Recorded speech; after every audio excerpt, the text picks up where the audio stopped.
This was a grift beyond this was just a grab in which they didn't even care. That's the moment in which this came tumbling down. Part of what is going on now is he's figuring out what he gets, what he can get. He runs this government. This government offers all kinds of opportunities. So they have to figure out what's the opportunity that they can get away with. It's just pure opportunistic grift. What he can get away with. What he can get away with. That's the grifter's creed. Michael. Are we rolling? Joanna. We are. Well, you've got what's happening? I'm confused. You've got patterns on. I'm not used to you coming in with patterns. Summer. Oh, it's summer patterns. Summer. Okay. Yes. So it's giving me a kind of cornfield vibe. Well, my 10-year-old daughter said it was giving her a kind of a Nazi vibe. Oh, interesting. That's impressive that she knows the Nazi symbolism, even if Graham Plattner doesn't. Does not, yes. Yeah, and he got tattooed with it. Nevertheless, I like Graham Plattner's energy. Well, and do you like his texts? I haven't read the text. Has he texted you? He definitely hasn't texted me, though we did have him on the Daily Beast podcast, and I really enjoyed talking to him. And at the time we had him, he was in Norway with his wife. She can weigh in on the texts, because they were having IVF in Norway because it's $5,000 there as opposed to $25,000 here. Well, let's. I want to remind people that he's the Democratic candidate running for the Senate seat in Maine, where he might upset Susan Collins. Indeed. But I want to come back to this because it gets to the sex in politics story is a story that is more and more prevalent, perhaps more and more unavoidable. Mm-hmm. And it's equal opportunity, right? And often more interesting than politics. Well, Definitely. And the Democrats are felled by it just as much as the Republicans. Are they? Yeah, I have to go, but I think it's, well, except for Donald Trump, who it should have felled, but it managed to actually elect, which is another interesting thing about this, that maybe the Democrats have this wrong, and maybe they should all be having more sex scandals. Exactly. I mean, there's a thing, but let's come back to that. We have to start by asking people to subscribe. That's where we have to start. Call to action, it's called in podcast parlance.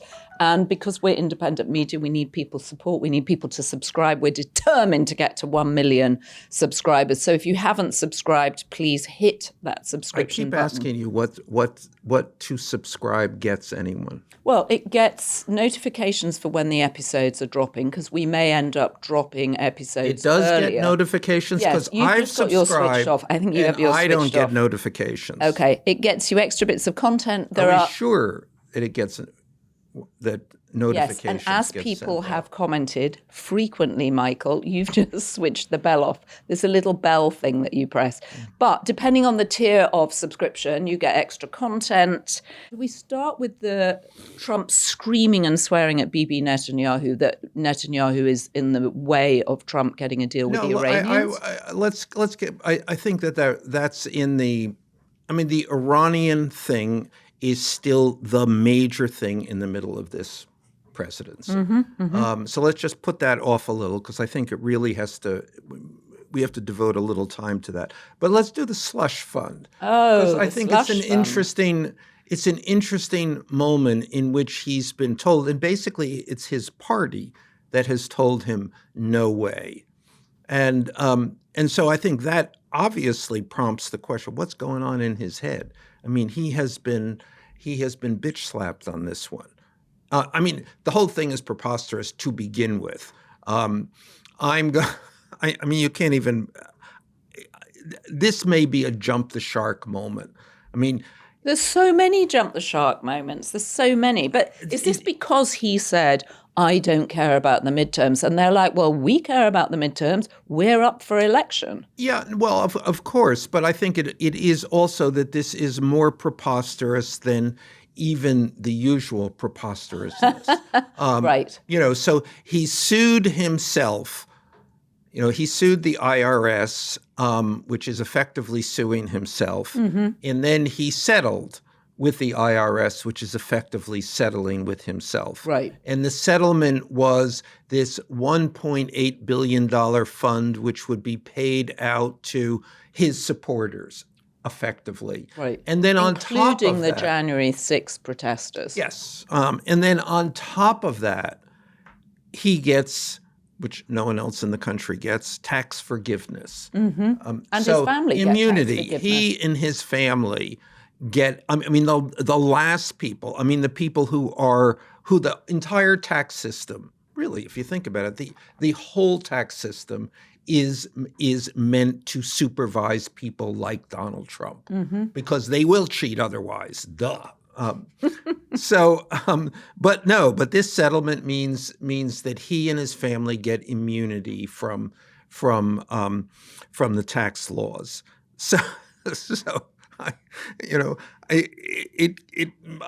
The entire country plus the people in Congress, the Republicans in Congress said, "Oh my God, He's really gone too far." Oh my God moment. Right. And particularly the Senate, I think. I mean, I think John Thune was going around telling people behind closed doors, this is not going to happen under my watch. Yeah, and it's this thing that this is adding up. The grift becomes a significant issue. And this was a grift beyond this was just a grab in which they didn't even care.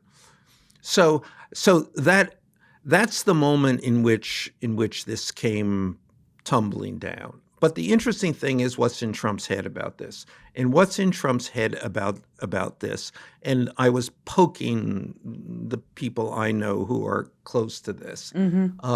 What's going on? And this is what they said. Well, it's back to the drawing board. And I said, well, what does that mean? Right. Then they said, what do you think it means? And I said, come on. And he's going, part of what is going on now is he's figuring out what he gets, what he can get. So the idea that he has been chastened by this is totally not true. Right. It is, he runs this government offers all kinds of opportunities. So they have to figure out what's the opportunity that they can get away with. So basically, he's just introducing things. And then if someone says, no, that's too much, he's like, okay, on to the next, basically. It's just pure opportunistic grift. What he can get away with. What he can get away with. That's the grifter's creed. So that's the grifter's creed. What I can get away with. So is this a lesson for Republican politicians that actually you can push back and he just goes back to the drawing board? Or do you think he will be now, he's got people in his sights for more retribution because we know that he's motivated by that? Yeah, I don't. It's much more easy for me to get into his head than it is to get into the Republicans' heads. I mean, what have they been thinking about for 10 years now? And I think they're constant. This is a constant measurement on their part of his strength and his shamelessness and his nuttiness too. I mean, does he come after? Right. I mean, he goes after them at the expense of himself and his party. Well, that's what's so crazy, that he goes after people. I mean, witness possibly Ken Paxton. I mean, definitely he's now going to be the candidate. Whether or not he wins is another matter. In Texas, obviously, after booting out John Cornyn. But what he did there, and specifically, he had a significantly safer candidate in Texas, a Republican, a Republican who voted the Trump way almost all of the time, and yet he went with this other person who makes that seat significantly more vulnerable. Well, and he said out loud, I don't care about the midterms. Yes, but nobody believes that he doesn't care about the midterms. Quite the opposite. He obviously cares about the midterms, or he cares about casting them even in some further demonstration of his control over the Republican Party. I mean, it is almost that. And yes, you can say, actually, you might be able to deconstruct this and say, I don't care about the midterms. What I care about is control over the Republican Party. Right. I don't care if I lose. I don't care if you're in the minority, just as long as I control that minority. And I think that's a plausible way to see this. And it's probably half true, but it doesn't really account for what's going to happen to him if all he does is control a minority party. Okay, so what's inside his head about Bibi Netanyahu? Axios had this story that dropped on Monday saying there had been an expletive-filled conversation with Donald Trump, basically screaming at the Israeli prime minister, just saying, "What are you doing?" Well, in I think you have to go back to what's inside his head about the war. Okay. I mean, remember, we're now sort of back to war. Sort of, not really. Well, we're 13 weeks in. Yes, I mean, this still goes on, but we're actually, we've had a couple of weeks of at least respite from expending munitions, but we now seem to be surgically back to bombing them. He's in a war which he cannot get out of.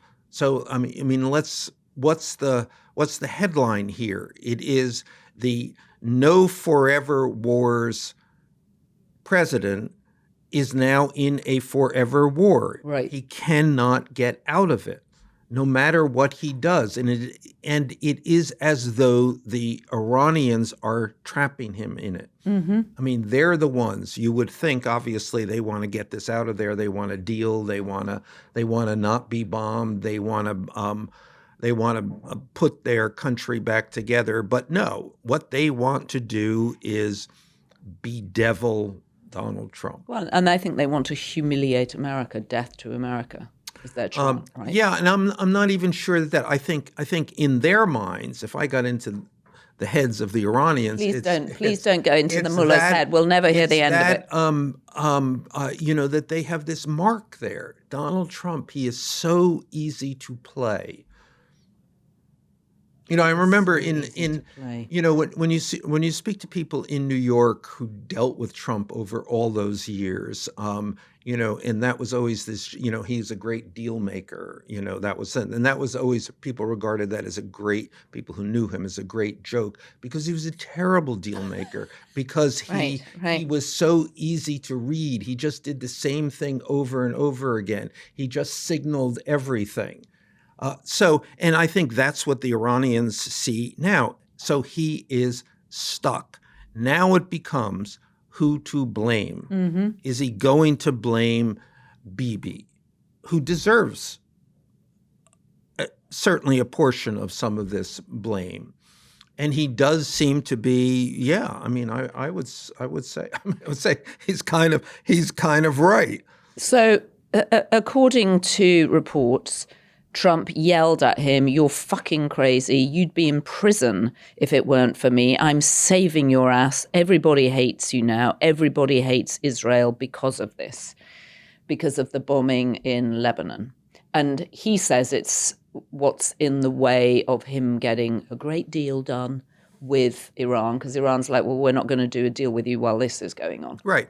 And again, this is just the blame part of this exercise. Iran is not going to do a deal with him because they don't have to do a deal with him, because they are the longer they take to do a deal, the more they win, the more their leverage increases. So, Netanyahu, if we go back to this, why did this war begin? It began because Bibi Netanyahu convinced Donald Trump that this would be a cakewalk. Mm-hmm. And so it is. Netanyahu is probably saying, it's worth it to get reamed out by Donald Trump if in exchange I got the United States to go to war against Iran. Right, something he has tried to get presidents before Trump to do, all of whom have turned down the opportunity. And of course, he's got an election coming up in Israel later this fall. So this is good for him. It's not good for Donald Trump. So their interests completely are misaligned at this point. Yeah, but and we should think about this and keep our eye on who is blamed. Always somebody in Donald Trump's world has to be blamed so that it is clear it is not Donald Trump who is being blamed. Right, it's not his fault. So, and one of the things I think Marco Rubio comes into the blame frame. Okay, so Marco Rubio, who as we speak is facing a select committee, or he's arguing for his budget for the State Department. So you think he's going to get blamed? And I think J.D. Vance is already being blamed, isn't he? I mean, he was dispatched to Pakistan to try and do a peace talk. He came straight back because he got nowhere. Right. No, and actually Rubio is up now. He's up in Trump's estimation. Is he up in Trump's estimation, or is he up in everybody else's estimation, which means it goes down in Trump's estimation? Well, that will happen. It hasn't happened yet. Okay. But it is going to happen. You're right. Yes, Did you just say I was right? Can you just say it one more time? This never happens.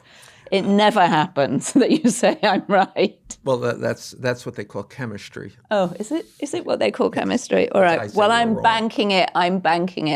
All right. So Marco Rubio's doing his thing, arguing for a huge State Department budget. And Trump, meanwhile, is also saying he's bored of the Iranian talks. It's boring. It's boring to him. It's boring. He'd rather be on the golf course, so that's in this this new theme that has come up, the I don't care president. I don't care about the midterms. I don't care about the economy. I don't care about the war in Iran. What do you care about?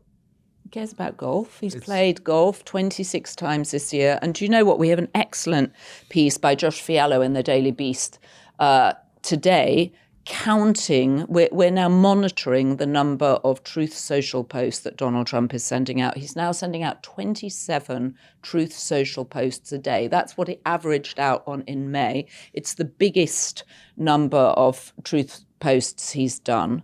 And it's as if it's his sort of way of signaling to the world he's completely frenzied and panicked and spiraling. And they're all sent out in the middle of the night. He doesn't sleep. The man doesn't sleep. He doesn't get more than 2 hours sleep in a row. We know this because we can track the post. It's actually an interesting contrast between the frenzy, the posting frenzy, and then going out on the golf course. Right. So it is as though, going out on the golf course, it's like, I really don't care.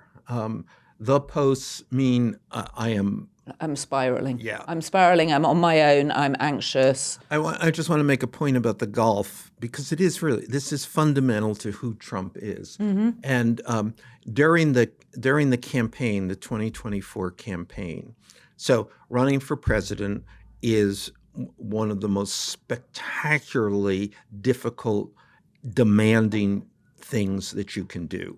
And remember, Trump was not the president. He's a candidate. He's out there. He can't really be, like anyone in the White House, and you can do the Rose Garden strategy. Well, the Rose Garden, which no longer exists. You can't. If you're a candidate, you're out there. You're out there constantly. I mean, it's so bad that actually there's something wrong with it, because by the time you actually, if you do win, by the time you win, you're dead. But Trump, every day of the campaign that he was in Mar-a-Lago, which was most days, started with 18 holes of golf. So what are you saying? That's what grounds him? That's what resets him? That's I don't know what I'm saying, except that it's wholly anomalous. His relationship to this job is different from any other professional politician's relationship to this job. And I think it's more dumb. It's more, I can do whatever I want to do. Right. I mean, there is that thing, that fundamental thing. You can't hold me to account. I do what I want to do. Don't even try to pin me down or make me follow your rules. Right. Can you just tell me my favorite anecdote from the campaign trail, which is when he's on the plane and they discover that the plane he's on, because his own plane has broken down again because it's an old plane, that he's actually on Jeffrey Epstein's plane. It's just my favorite anecdote of the entire campaign. Okay, but for people who haven't heard this anecdote. Regular people, regular viewers and listeners will know it, and I think will enjoy the retelling. We don't have to dwell on it, but it's such an interesting anecdote. They're on their way from Montana, and now I forget where. Are they going to Salt Lake City or are they going to Colorado? I think they're going to Colorado. Yes. His plane, one of the themes of the campaign was his plane breaking down all the time, which is why he got this plane from the Qatarians. This was the new plane, the $400 million plane. He was just obsessed with this fact, and it made him crazy, and no one in the staff would know what to do. Oh my God, the plane is down again. And then he would, on various occasions, whoever was responsible, the engineer, the maintenance guy, fired on the spot. So at any rate, they're in Montana. The plane is broken. They have to get a new plane, a charter plane that's brought in. And one of the reasons he doesn't want a charter plane is because the charter plane doesn't have the right signage. The signage is so fundamentally important to him. So a generic plane, oh my God. Right, because the point is to have Trump on the side of the plane as it comes down and as it takes off. Exactly. Yeah. And that's always used as a stage set. You know, his news conferences are against the background of the plane that says Trump in very, very, very large letters. Anyway, they have to get this new plane. The plane comes in.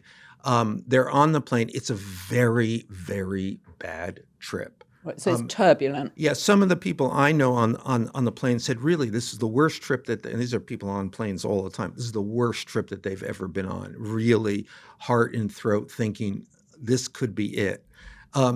And on this flight, this has happened. They're notified, and I guess maybe press questions begin that they realize they're on Jeffrey Epstein's old plane. Which, by the way, Donald Trump has been on many, many times in its other incarnation.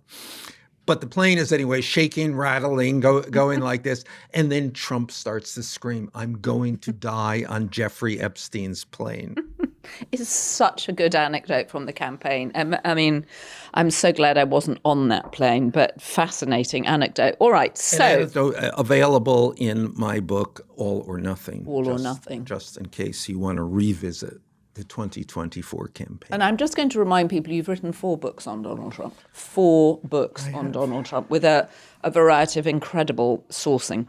All right, so New York Times has a piece this morning just saying what we all know, which is that certain diseases are back on the rise because people aren't having vaccinations. Because RFK Jr., as you like to say, still junior at 72, is causing chaos at the Department of Health. Why is he still there? You predicted he would be gone by now. Did I?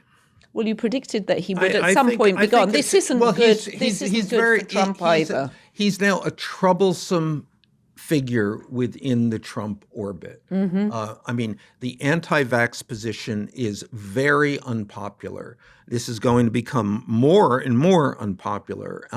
The measles thing is becoming a real issue and a real personal threat to a lot of people. So, yeah, I think they're caught here. I mean, Trump has this attachment to RFK Jr. because of the name Kennedy. I mean, it's a real emotional thing. I mean, he really would have liked RFK to have been his vice president and not J.D. Vance. And why didn't that happen? Interesting. That's the first time I've heard you say that he wanted RFK as his number 2. Oh yeah, along kind of. I mean, this was. I mean, Trump would go around saying this and make people say, "I just want you to say it, Trump Kennedy." How does that sound? Trump Kennedy. Well, we know how it sounds on the side of the Kennedy Center. It sounds like it's only going to be Kennedy again. Exactly. and and then he would go. This went on for quite a number of weeks. I think he's going to do. I think we can get him to do it. I think we can get him to do it. And then the reason that it stopped. I mean, I think there are probably other reasons, and other people would have stopped it, and it would have been clear that this was probably a non-starter. But Kennedy stopped it. Kennedy said, "I don't want to be your vice president." Yeah, I mean, and that was still at the moment when he was running for president. Okay. So, and I don't know if he assumed that this wasn't real, or I don't know. I don't know the circumstances from his side, but the circumstances from the Trump side were that this was a real moment of enthusiasm bordering on obsession. So at any rate, there's that, and then there's the fact that they do believe within Trump circles, they think that RFK Jr. has a direct. Has a direct hold on the anti-vaxxers within the MAGA base, which is a very potent base, and for them to say to get rid of RFK Jr. and say, okay, and that's another one of those Trump I made a mistake things which he is never going to say. Still, I think that they may have to at some point. Well, and also it's one of those things that takes time to play out, because just because people stop having vaccinations, it takes time for diseases to come back, right? But now it's very clear that the numbers in various diseases but I think are rising. In that about a lot of things is a kind of good metaphor, because you make these decisions at the time, and then they are revealed, or their effects are revealed incrementally. Mm-hmm. In other words, even the New York Times has this story. Most of the country is not feeling this yet. There's not. It takes a lot of this stuff takes a long time to sink in. Even Trump stuff. This is bad. This is ridiculous. This is preposterous. And yet that's still an abstraction. When does it hit?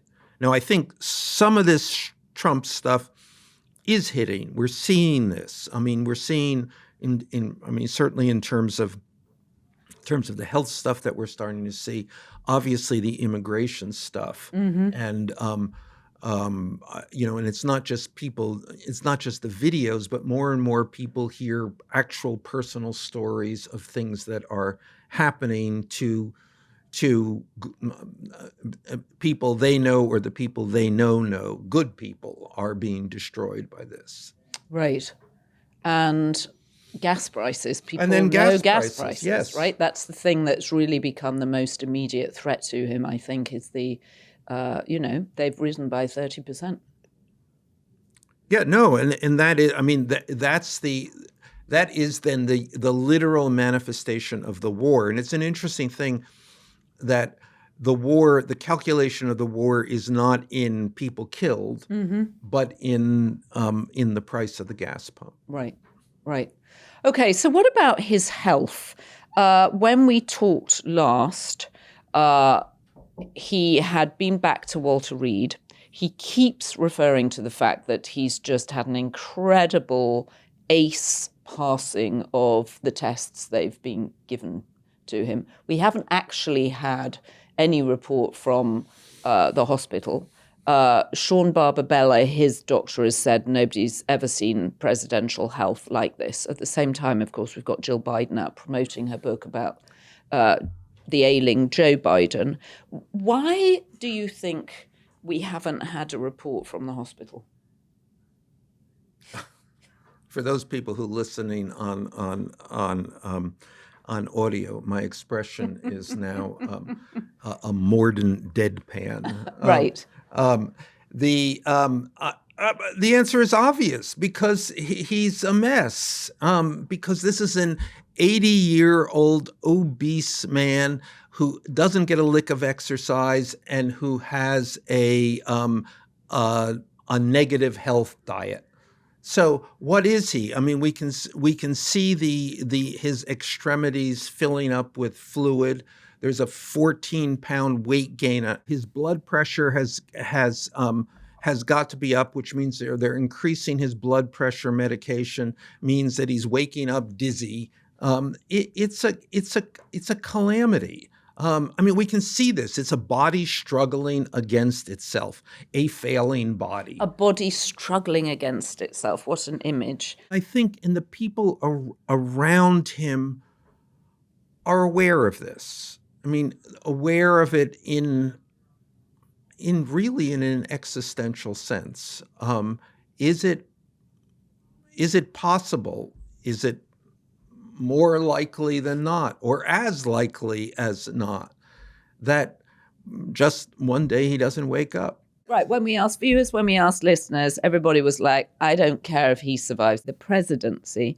Can we survive it? Can America survive it?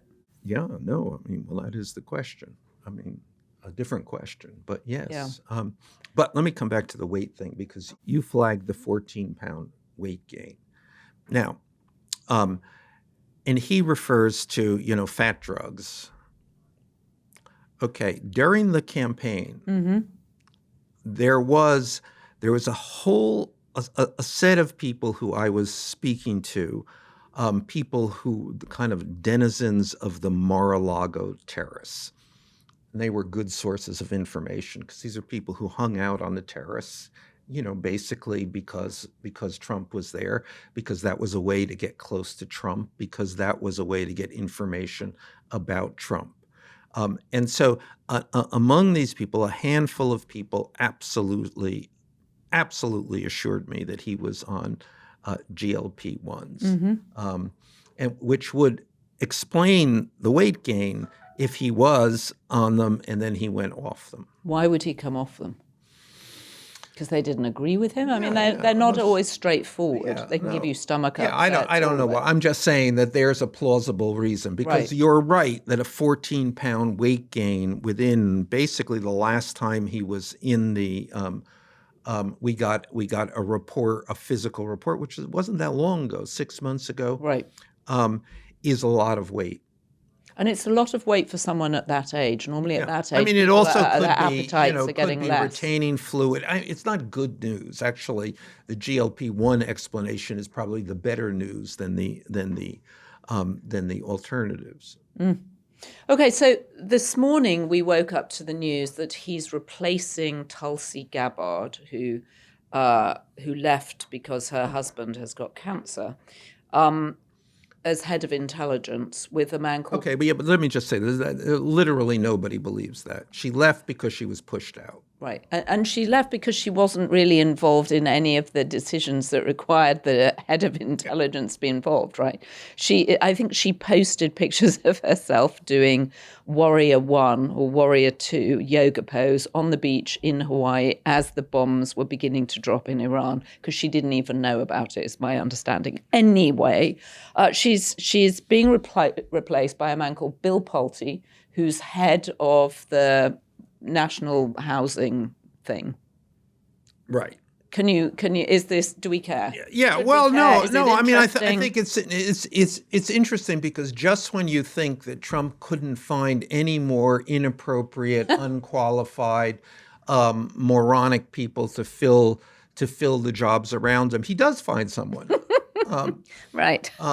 Right. So enter Bill Pulte. Yeah. So this guy, and it's interesting what he is noted for within the Trump circle, and what the reason Trump has singled him out for affection and elevation, is that he has used the mortgage laws. And the relationship you have with your bank when you get a mortgage, and the technicalities of that relationship, to go after Trump enemies. He loves this. Right. So he did this with Tish James, yes. Right? Because she's got 2 homes, and he went after saying that she claimed one as a primary residence when in fact it was the other, and she had a niece staying there. Right. Right. And then it sort of got thrown out.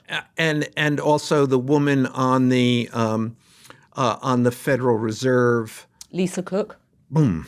There you go. On the board very of the Fed. That's a very flexible mind you got there. I hope so. Although I'm still struggling with the names. God. Egg, cotton, school, tomato. What was the other one? White. Pants. No. Not pants. Leg, not pants. So yes, that's his contribution. That has been his singular contribution to the Trump government. So retribution for Trump's enemies. So in that was, if you do this, if you align yourself with his mission to go after his enemies, you're really gold. And we should come back to Todd Blanche on that. But the point about Bill Pulte is that he's incredibly loyal and he's been egging Trump on to go after his enemies, correct? Well, I mean, I would say, no, yeah. You probably don't need to egg him on. No, you don't need to go. He's found ways. That's what his usefulness. Okay. Let's go. We can do this. These mortgage things. You know, if you look at the fine print, we can get anybody. And so that's delightful to Trump. But the other interesting thing about this guy, also we should point out that he has no experience in the intelligence community at all, nothing, completely unqualified. And in that vein, it's interesting that his family is a major family in the housing industry. Right, in building housing, right? Yes. And they have thrown him out. and they keep disavowing. He's not in my, and he keeps trying to use that as a major credential, professional credential. And the family keeps saying, no, he's not involved. We don't have anything to do with it. He doesn't speak for us. Right. He's not on the board. Nothing to do with the company anymore. Right. Nothing to do. Not us. Never heard of the guy. Well, you've heard of him now. He's back. The relative you spurned is back, running the intelligence services. I mean, it's just incredible. Imagine working for the CIA or the FBI and having to deal with this guy who knows nothing about what they're doing. I mean, it's incredible. Yeah. It's incredible. All right, so Pete Hegseth is busy blocking women rising in the military. What do we think about this? Not just women and black people, black men who are in the chain of command and who are expecting promotion and by any other normal moment would be promoted. Right, so no female officers were included on the new 1-star list, which was released last week, despite the fact that women make up 21% of the active duty Navy. And the list includes only 2 non-white officers. So this is, in other words, but the background, this is pro forma. These are a population of these are all colonels, right, and who then come up for promotion. Right. The nature of the military is that you come up for promotion, you have to be. That's what happens, or then you're kind of have to leave. So this is a lot of talent who have risen to this point. You're not at the point of a promotion to a general command, unless you have. Unless you've done the work. Unless you've done the work. 38% of the Navy are non-white, and only 2 of them have been promoted. Remember, this is a kind of policy within the Trump administration.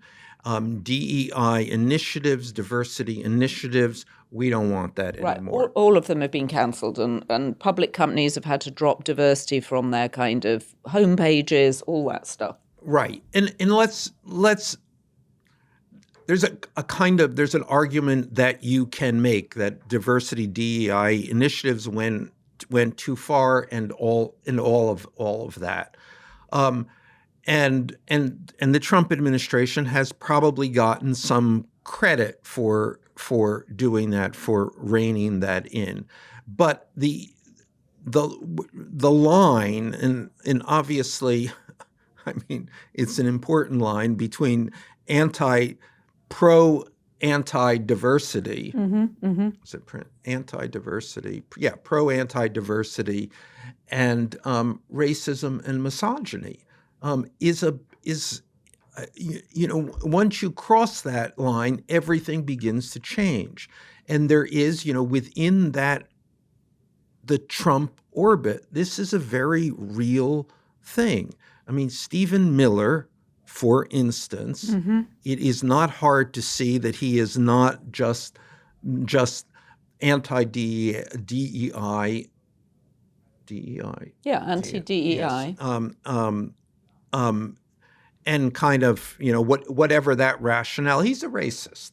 I mean, he's a person. I mean, there is a deep-seated, old-fashioned, unreconstructed. We don't like people who are different from us. We don't like brown people. Yeah, and this is, and I think Trump. I mean, Trump is. I've sort of seen this in action, and I've certainly spoken to a lot of people around Trump who are not in themselves racist, and are kind of like, and then the question is Trump a racist? Is Trump an anti-Semite? Is Trump a misogynist? And it always kind of goes, well, you have to think of him as a kind of a guy from the 50s and 60s. So it's not really, he doesn't really hate people. I mean, this is what people say. Yeah, this is a kind of strangled rationale. But he's of a time, but he's currently president of a modern country. Well, at least a half modern country. That's sort of the issue. Yeah, okay, divided between a modern country and a country. So your friend Melania has been back in the news, or rather the ex-girlfriend of Paolo Zampoli, the model agent, has been back in the news because she made an accusation on Elon Musk's platform X, saying that she knew about Melania's background with Jeffrey Epstein. The post that she put out there was immediately taken down, but by then it had taken off, and the conversation all over the web yesterday was that that Jeffrey Epstein had introduced Donald and Melania. I think it was more pointed and explicit than that. Amanda Ngaro was the girlfriend of Paolo Zampoli. They had a child together. She overstayed her visa. Somehow the immigration department found out about it. She went back to her native Brazil, but minus her child. And she's clearly extremely distressed about it. She's been posting significantly about it. Many people thought that her posts were the inspiration for Melania to come out and make her very peculiar speech a few weeks ago, saying that she didn't know Jeffrey Epstein. She wasn't a friend of Jeffrey Epstein. She'd never really been in Jeffrey Epstein's world. Thoughts? I mean, we can just read the quote. She says, "Let's tell the public, you never was the one introducing Melania to Trump. It was Jeffrey Epstein, as she was escort of Jeffrey Epstein. That's how she met Donald Trump," is what this woman says, and this woman who had been, in a quite a close relationship with Melania. Were they roommates? Well, they were models at the same time, and there are plenty of photos of them at New Year hanging out with the Trumps, Paolo Zampoli and Donald Trump. And he's an ambassador for Trump. He issued a statement saying, "I think it's a disgrace that she dares to say this about our marvelous First Lady." There's not a denial there. Just to note, that's what we used to call a non-denial denial. Right. I will say Amanda Ngaro on the tape sounded like she could be under the influence of something. Drugs, drink, or just sheer distress at having lost access to her child. I don't know, and I don't know this. I don't know anything about this woman. I don't know anything about that relationship. I don't know, but I do know that what she is speaking into, the sort of the black hole she's speaking into, is that nobody really knows about Melania Trump, of how she got, of what she was doing in New York, how she got here, the terms of that, the terms of her employment. It's a mystery, and it's a mystery that Melania Trump has worked very, very hard to keep a mystery.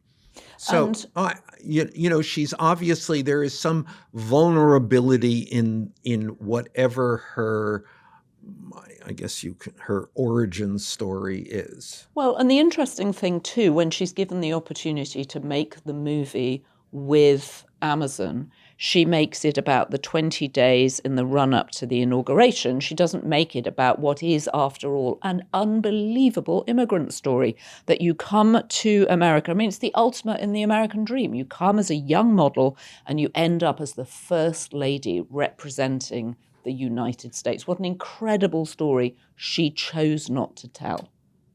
Right. And, and I think probably for obvious reasons. I mean, the coming to New York in the 1990s as a model from Eastern Europe is potentially likely a pretty fraught story. So where is your case with Melania? We now got thrown out of federal court. We'll have some news on this. Okay, because I know that lots of people who supported you on GoFundMe are very invested in what happens. Yeah, no. I mean, it is this case. This case will certainly go on, and this is in no way. I mean, this is the process that goes on, and it's a process that we are wholly committed and wholly funded to keep pursuing. Great. We have a limerick from Garfried. Thanks for re-emerging, Garfried, who's also written something longer he sent to us, because he says he can do more than just limericks, so I must forward that to you. But in the meantime, there once was a Don in D.C. who'd sue just to hear, "Look at me." With Blanche at his side and Vance being fried, he named every grudge policy. Fantastic. Garfried, thank you. Do we want to just quickly revisit the sex scandals? I'm going to be talking to Farah Thomasin on Friday, our reporter in DC, about the number of sex scandals among the Republicans. But of course, Graham Plattner's been caught up with sexual texts or sexts he sent to women. And it was actually his wife who brought this up, I think, because she wanted to get it out there. No, well, I think it is. And given electronic media, its usefulness in the pursuit of what we used to call meretricious relationships, right? And the fact that electronic media somehow reliably becomes public means that more and more and more and more political figures are getting caught in this, because politicians, I mean... Because people say stupid things. Well, I mean, desire is cheesy. I think it's almost always cheesy. And it now gets memorialized in electronic media, and it is deeply embarrassing to, if you're a public figure. We can go back to Anthony Weiner. Remember Anthony Weiner? Mm-hmm. The more interesting point may be that while it was obviously disqualifying for Anthony Weiner, it may not now be disqualifying. I mean, it may now be that everybody has texted something embarrassing, something cheesy, something that they shouldn't have done. And maybe that there is, at this point, a kind of unexpected level of tolerance. I don't know. We may find this out with Mr. Plattner. Well, and these were all sent before he started running for office. I mean, he's got plenty of embarrassing posts on Reddit too. I mean, but his... Yeah, I mean, he may be, there may be so much embarrassing so much stuff about him. I mean, this may be we're on the, this becomes kind of the Trump model. The more embarrassment, the more chance you have of escaping the embarrassment. Well, and clearly the Democrats knew some of this, which is why they were actually behind the governor of Maine, Janet Mills, who was running for the seat. The problem with Janet Mills, who's been a popular governor, is she would be 80 when she went into the Senate. And by comparison, Graham Plattner looks like a sort of energetic, I hate to say it, but sort of full-blooded guy. Full-blooded guy. Yeah, no, does that sound wrong? That probably does sound wrong, doesn't it? I haven't read the text, so I don't know. But his wife put them out guy, there. I think. Is that weird? It's kind of weird. Yeah, it can be his slogan. Graham Plattner, a full-blooded guy. I think Garfried, you can do something with that. All right, we will be back on Thursday. But I want to come back to this as a theme. Okay, well, let's come back to it on Thursday. Sex and politics. Yes. Sex and politics, and actually, is it maybe a qualifier? I mean, look at Jeff Bezos. His text, his pictures got leaked to the National Enquirer, and the next thing you know, he and Lauren are having the biggest wedding the world has ever seen. They took over Venice, and they couldn't be happier. Right. You don't have to vote for him, and I don't think anyone would vote for him. Except you do vote for him. Stuff. Oh, I was going to say you do vote for him every day by choosing to use Amazon, right? Oh, well, I'm not exactly sure. We have a lot of people who really don't like Amazon. A lot of people comment and say, hey, Amazon, not using Amazon, it's very easy not to use Amazon. I think they just had their best quarter ever. So I think they may say, but they still do it. Yeah. All right. Big thanks to our production team. Oh, I thought you were going to thank me. No, I'm not thanking you. Ryan, Rachel, Neil, and Heather, and John. Thank you so much. See you on Thursday.